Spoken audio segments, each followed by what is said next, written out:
മേപ്പാടി ദുരന്തഭൂമിയിൽ ദുരന്തബാധിതർക്ക് സർക്കാർ ഏറ്റുകൊടുക്കുന്നു.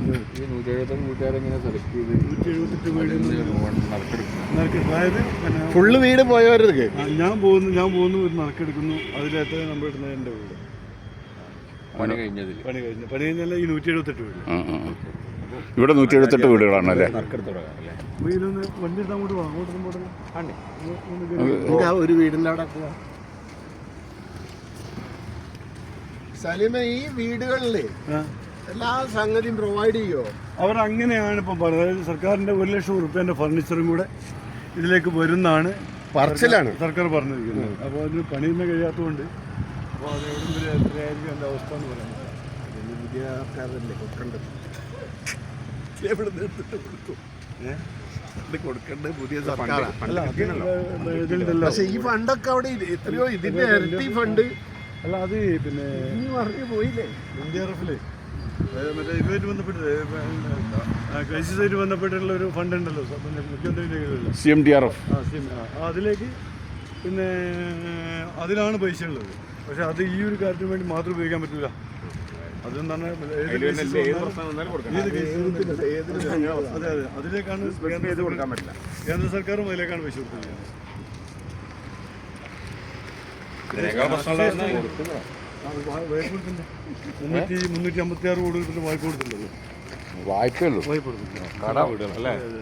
കേന്ദ്ര സർക്കാർ വായ്പല്ലേ കൊടുത്തിട്ടുള്ളൂ. 356 കോടി. അന്ന് ഹെലികോപ്റ്റർ വന്നപ്പോൾ അതിൻ്റെ വാടകയും കൂടി വാങ്ങിയില്ലേ? പ്രധാനമന്ത്രി വന്നിട്ട് ഒരു കുട്ടീനെങ്ങനെ ഒന്നിങ്ങനെ കവളത്തിങ്ങനെ നാറിയിട്ടാണ് പോയി, ഒന്നും കൊടുത്തില്ല. വീടിൻ്റെ ഒരു വീടാണ്. വീട്ടിലേക്ക് പ്രവേശിക്കുന്ന നിങ്ങളുടെ കോർവയുടെ ജില്ലാ ട്രഷറർ ശ്രീ ശിവേട്ടൻ.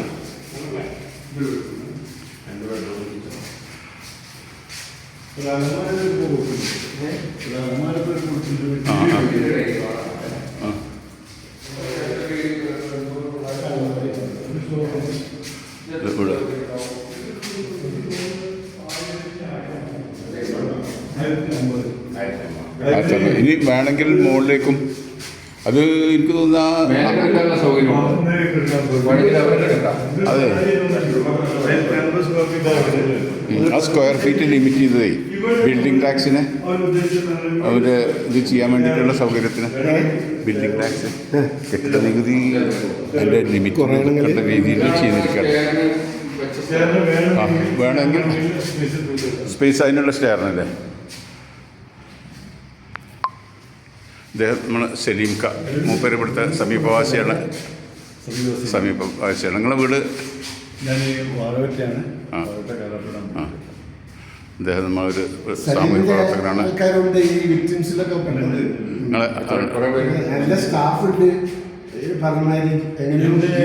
മോളുടെ കുടുംബത്തിൽ നിന്ന് 5 ആളുകൾ, പിന്നെ ഏറ്റവും അടുത്ത സുഹൃത്തും മോളുടെ ഭർത്താവിൻ്റെ ഏറ്റവും അടുത്ത സുഹൃത്തും കുടുംബം 7 ആളുകൾ.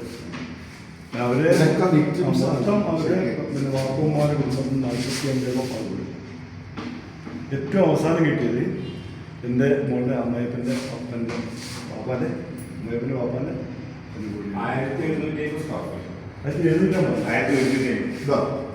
നിങ്ങൾ കൃത്യമായിട്ടാണെന്നോ അല്ലേ? നിങ്ങൾ കൃത്യമായിട്ടാണെന്നോ? അതാണ് നമ്മുടെ OMR കോർവയുടെ ജില്ലാ പ്രസിഡന്റ് OMR. അദ്ദേഹം ഇപ്പോൾ അത് കറക്റ്റ് കൃത്യമായിട്ട് അളക്കലും കൂടി കഴിഞ്ഞു. അദ്ദേഹം നമ്മുടെ നൗഷാദ് ഇടവണ്ണ കോർവയുടെ സ്റ്റേറ്റ് വൈസ് പ്രസിഡന്റാണ്. പിന്നെ ഇത് ഞാനാണ് ഞാൻ ഓക്കെ ഞാൻ KT ഹംസക്ക പെരിന്തൽമണ്ണ മലപ്പുറം ജില്ലാ കോർവ ജനറൽ സെക്രട്ടറി.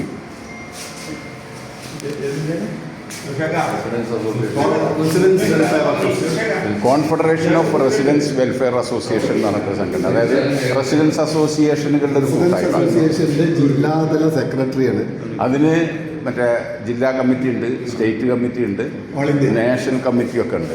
ഞങ്ങൾ മലപ്പുറം ജില്ലാ കമ്മിറ്റിൻ്റെ ഭാരവാഹികളാണ്. ഇദ്ദേഹം ജില്ലാ ട്രഷററാണ്.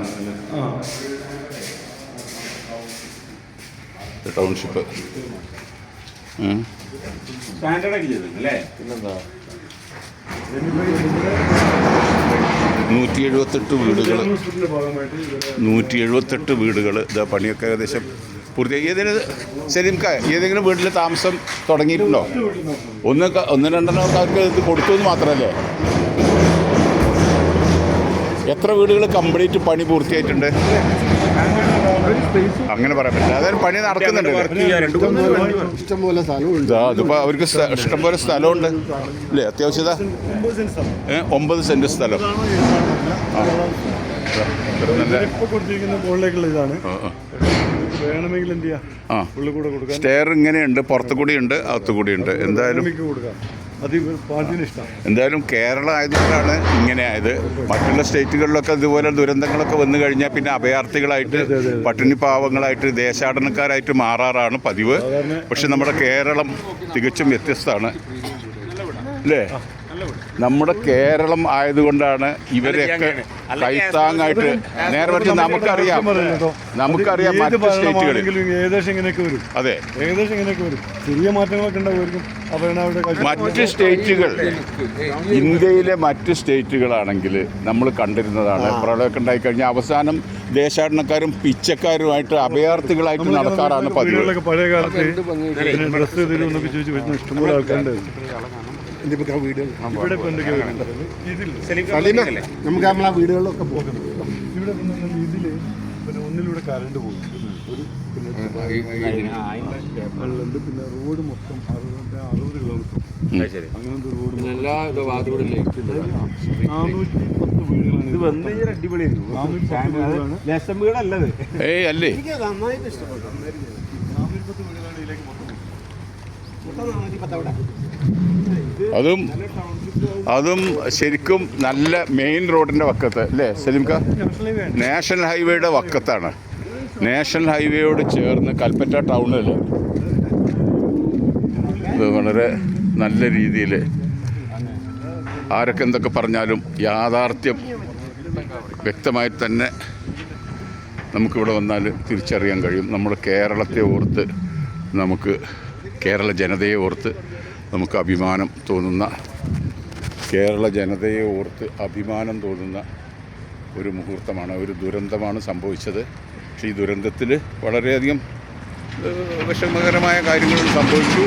അതിൻ്റെ തുടർ എന്നുള്ള നിലക്ക് വളരെ നല്ല, കേരളം എന്നതിന് ഓർത്ത് അഭിമാനിക്കാവുന്ന പ്രവർത്തനങ്ങളാണ് ഇപ്പോൾ നമ്മൾ മുന്നിൽ കണ്ടുകൊണ്ടിരിക്കുന്നത്.